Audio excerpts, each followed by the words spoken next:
రవ్వ వడ చేసుకుంటున్నాం.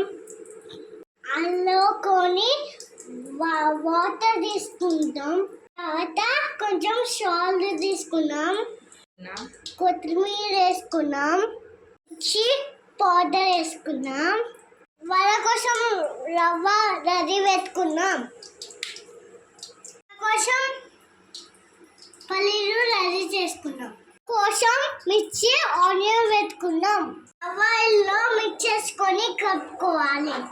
వడ కోసం చేయడానికి ఆయిల్ వేసుకొని మిక్స్ చేసుకోవాలి.